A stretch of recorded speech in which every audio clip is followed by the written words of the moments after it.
All right, guys, I'm going to be perfectly honest with you. I did not even know this was a thing until about 30 minutes ago.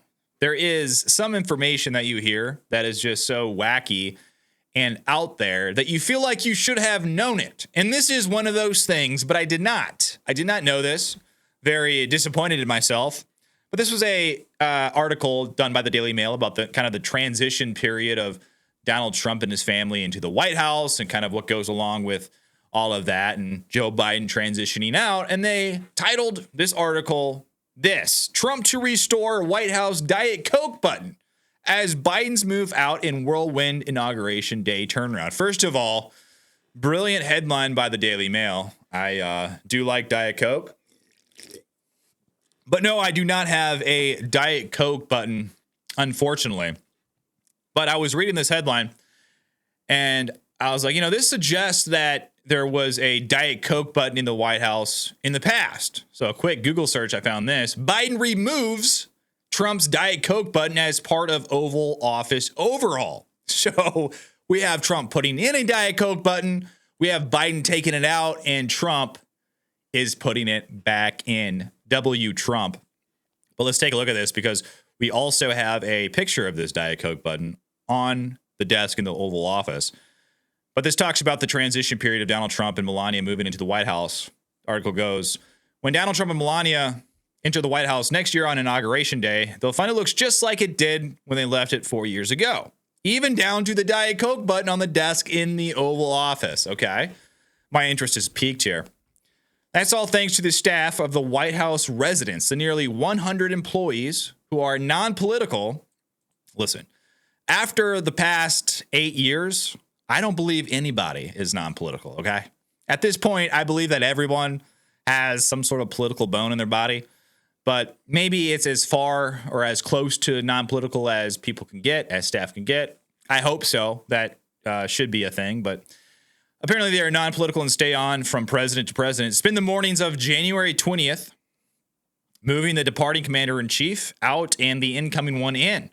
They have about 5 hours to get it all done. It's a well-coordinated process that comes after months of planning. After all, the staff have known since President Joe Biden exited the presidential race in July that a new family was moving in one way or another. By the time Trump enters 1600 Pennsylvania Avenue, they'll find their clothes in their closet, their preferred shampoo in the bathroom, and their favorite foods in the kitchen. So Donald Trump, I don't know what he likes to eat outside of McDonald's. I know he likes McDonald's, but I'm not really sure what kind of like regular kitchen food he likes to eat. Like, what does the chef cook him like in the kitchen? Does the chef know how to make a homemade Big Mac? Because that'd be pretty sweet. Family photos will be displayed. Furniture will be rearranged to their liking. For the White House staff, it will be an easy transition. They know Donald and Melania thanks to his first term in office. Quote, it's easier because they've lived there before, says author Kate Anderson, who writes a book on the White House. She says there aren't any mysteries about what the Trumps would like to have for breakfast, how they operate, what kind of shampoo they use. I mean, they know everything already. So we have some pictures here of Melania Trump and Donald Trump exiting and whatnot. But the staff generally get along with whoever occupies the Oval Office. Their jobs are permanent and outside of the political process. Many of them have worked at the White House for years and have served several presidents. Their loyalty is to the families that have lived there. They include butlers, maids, housekeepers, chefs, cooks, doormen, florists, curators, electricians, plumbers, storekeepers, and engineers, among others. They like Trump and will welcome him back with open arms. So that's good. I mean, generally, I feel like the people that are close to Trump, that Trump, sees on an everyday basis, really like him a lot because he's a very personable guy. It's kind of the ones that are observing Trump from afar that don't have any personal interaction with him that tend to like really, really have a seething hatred for the man. So I could definitely see the White House staff really liking Trump. Plus, I do believe Trump is a pretty generous tipper. He's giving cash out and whatnot to people. But this article, it also mentions Donald Trump and his tipping. It says he would like tipped in cash. I was told he would hand out $50 bills. So, I mean, if there's a way to get the staff on your side is to tip the staff good sums of money. And then here we have the picture of the Diet Coke button right here. So apparently this is the Diet Coke button. Let's see if I can magnify this image here. Zoom in. So this is, according to the Daily Mail right here, the red circle, that is the Diet Coke button. The elusive Diet Coke button that we all wish we could have on our desk. Donald Trump, the man who has everything, he has one in the Oval Office in the White House. So that is a Diet Coke button right there. That is returning, thankfully, to the Oval Office. I was, very concerned about that.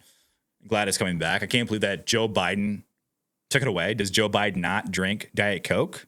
Maybe that would give him a little pep in his step. I don't know. But I wanted to compare this with when Biden came into the White House. And I don't know if this has something to do with Biden just doesn't drink Diet Coke, or maybe, his team just didn't think it was something that he would want. I don't know. But this article says new U.S. President Joe Biden immediately made some changes after moving into the Oval Office on Wednesday, including removing one of ex-President Donald Trump's unique featured comforts, the Diet Coke button. The wooden-cased, brick-sized button sat on the Resolute desk throughout Trump's presidency and would immediately summon a butler with a cold can of Diet Coke at a moment's notice. Oh, man. That is a life right there.